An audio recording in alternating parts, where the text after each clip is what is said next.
রমজানের প্রথম থেকেই বেচাকিনি আল্লাহর রহমত ভালোই চলছে। এমন আজ শেষ পর্যন্ত দিনগুনাও ভালো গেছে, আবহাওয়া ভালো ছিল। আলহামদুলিল্লাহ আমরা সবাই সব ব্যাপারেই মনে করেন যে ব্যবসা বাণিজ্যের ব্যাপার দিকে সবাই খুশি।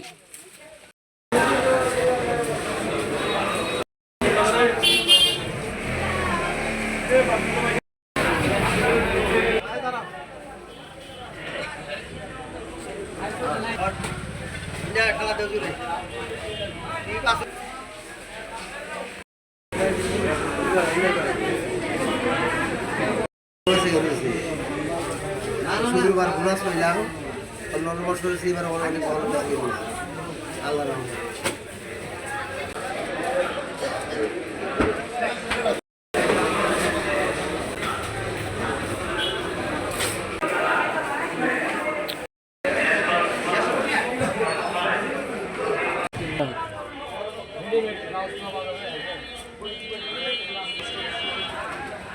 Wow.